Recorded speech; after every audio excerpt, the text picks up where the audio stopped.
Chapter 24.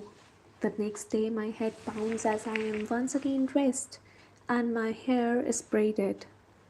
Mere, mere folk put me in my own clothes. The silver dress I wore to Tarrant's wedding, now faded from exposure to salt and frayed from being pricked at by undersea creatures. The even strap knight fell onto me, although the scabbard is rusted and the leather looks as though something has been feasting on it. Then I take then I am taken to Blake dressed in the colours and wearing the sigil of the undersea. He looks me over and hangs new pearls into my ears. I am seated on a turtle beside a mermaid with two bandoliers of knives. She grips me firmly and I did not struggle, though it is hard to keep still. Fear is terrible, but the combination of hope and fear is worse. I carry in between the two, and my heart beating so fast that my breath completing so quickly that my sides feel bruised. When we begin to rise when we begin to rise up and up and up, a sense of unreality grips me. We crest the surface in the narrow stretch between the Innswell and Innsmire. On the shore of the island, Carden sits in a fur-linked cloak, regal on a drab-built grey steed. He is surrounded by knights in armour of gold and green.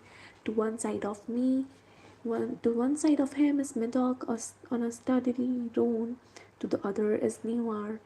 The trees are full of archers. The hammered gold of the leaves, oak leaves on Garden's crown seem to glow in the dimming light of sunset. Garden's face is impossible to read. He doesn't look at his brother, instead his gaze goes on me.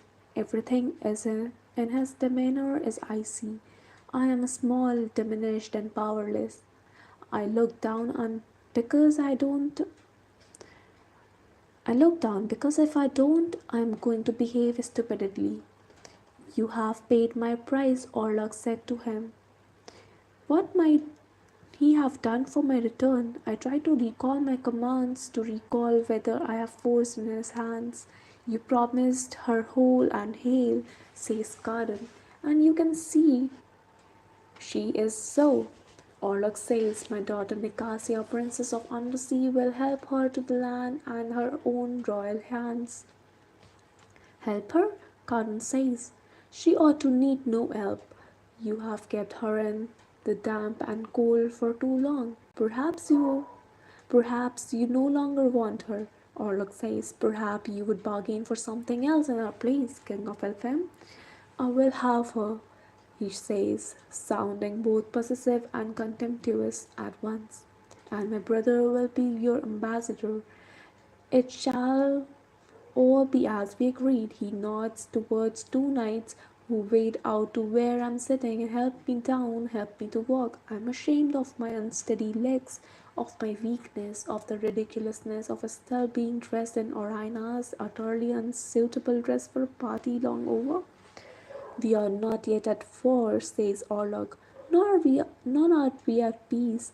Consider well your next move, king of the land. Now that you have the cost of defiance, the knights guide me in onto the land and past the other folk. Neither Carter nor Madoc turn as I pass them. A carriage is waiting a little ways into the trees, and I am loaded inside. One knight removes her helm. I have seen her before, but I do not know her. The general has instructed to me to take to his home, she says. No, I say, I have to go to the palace. See, she does not contradict me, nor does she relent. I must do as he says. And although I know I ought to fight, that once upon a time I would have, I don't. I let her shut the carriage down. I lean back against the seat and close my eyes. When I wake up, the horses are kicking up dust in front of my dog's stronghold. The knight opens the door and Gunnar Bone lifts me bodily from the carriage as easily as I might have lifted oak, as though I had no twigs and leaves instead of earthly flesh. He carries me to my old bedroom. Tadafel is waiting for us. She takes us down my hair and the strips of my dress. carrying away nightfall and putting it me into the shift.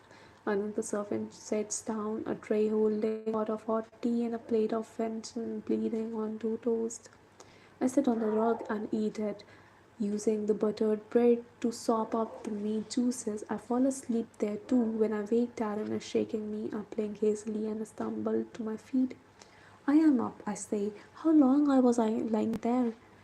Tatterfield says that you have been out for whole day and a night, and she worried that you have human illness. That's why she sent for me. Come on, at least get in bed. You are married now. I say, recalling it suddenly. With that comes the memory of Log and the riders the earrings are supposed to give her. It feels so far away, so distant. So not. She nods, putting her wrist to my forehead. And you look like a wreath, but I don't think you have a fever. And fine, I say, the like coming automatically to my mouth. I have to get to Carter and warn him about the ghost. I have to see the coat of shadows. Don't act so proud, she says, and there are tears in her eyes. You disappeared on my wedding night, and I didn't know you were going gone until tomorrow. I've been so frightened. When the undersea sent word it had you, well, the High King and my dog blamed each other. We wasn't sure what was going to happen.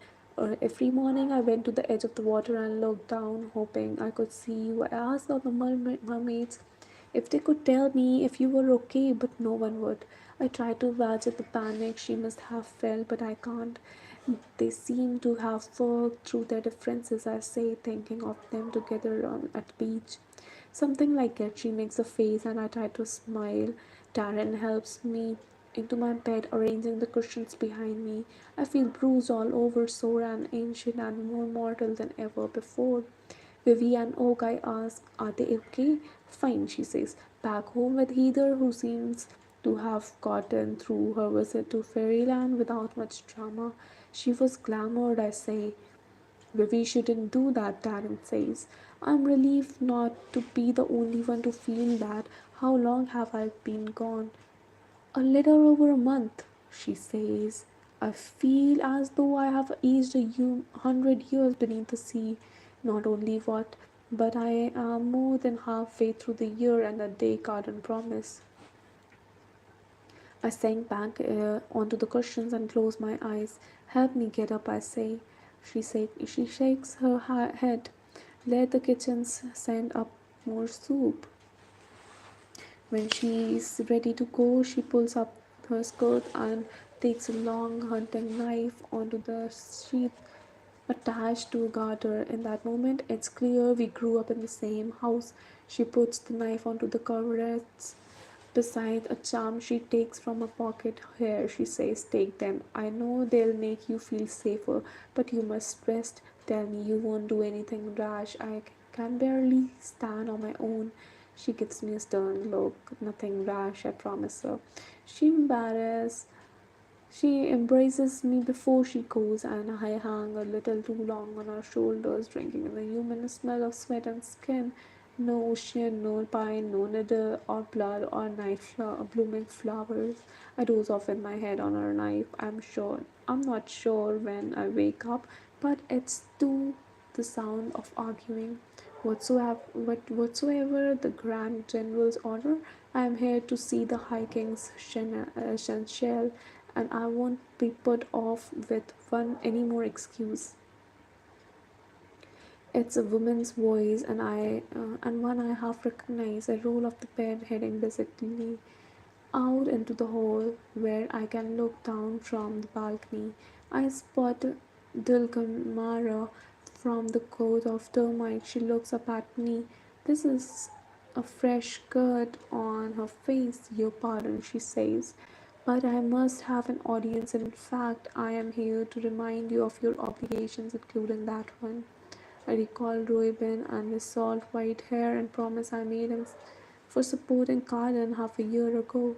He pledged to the crown and the new High King's, but on a specific condition. Someday I will ask your king for a favor, he said.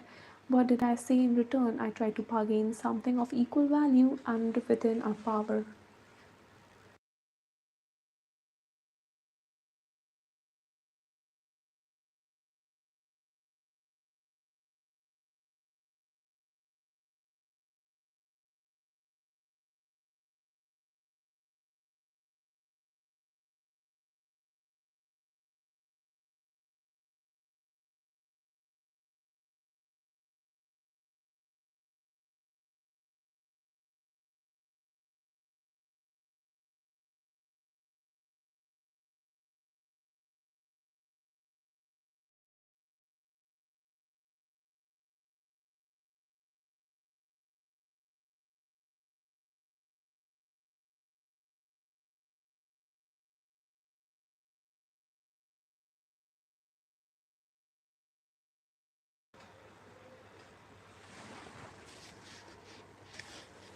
Your father orders where you are not to go.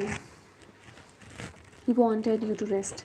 By which you mean he didn't order me not to have any organs here, but only he didn't think of it.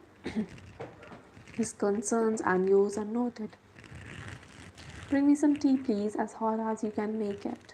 Stealing myself, I let go of the wall and walked to the parlor, give the command a knock at it.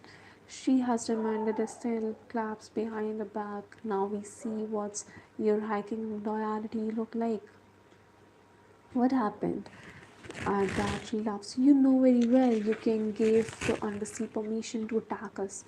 It came 2 nights ago out of nowhere. Many of our people were slain before we understood what was happening, and now we are being forbidden from retaliating.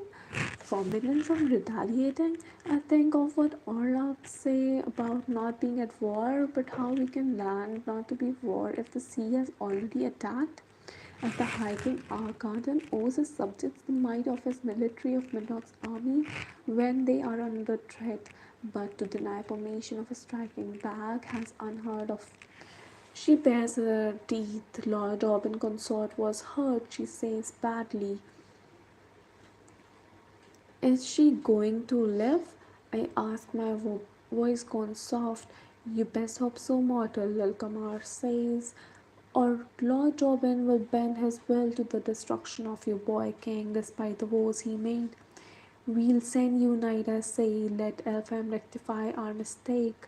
You don't understand, your Eye King did this for you. Those were the terms under which Queen Orlog would return you. Blaken chose the coat of termites as the target. Turned the sea, attacked us, and you couldn't let her. There was no mistake. I closed my eyes, pinched the bright bridge of my nose. No, I say that's not possible. Blaken has long had a grudge against us, daughter of dirt. We should never have joined the High Court. We should never have pledged to your fool of a king. I have come to deliver that message and one message more. You owe Lord Robin a favor, and it best be granted. We have our own spies, Sensual. They tell us you are a good little murderer. Here is what we want: kill Prince Falcon. I can't do that, I say, too astonished to weigh my words. I'm not insulted by her praise of my skill at killing, but setting me an impossible task is hardly flattery either. He's the ambassador of the undersea. If I killed him, we'd be at war. Then go to war. What that? She sweeps from the room, leaving me sitting in Orina's parlor when the screaming tray of her tea comes in. When she's gone and the tea is cold, I climb up the steps of my room. Then I take up Terrence's knife, and other one was hidden under my bed. I take to the edge of one of the pocket, my wrist slicing through it so I can strap the knife to my thigh and draw it swiftly. There are plenty of weapons in my dog's house, including my own night felt. But if I start looking for them and belting them on properly, the guards are sure to notice. I need them to believe I have gone to Sally back to bed.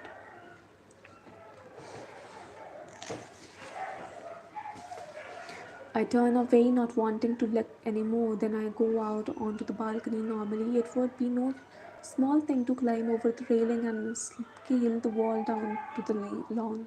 But as I put one leg over, I realize how rubbery my legs and arms have become. I don't think I can manage the climb, so I do the next best thing: I jump.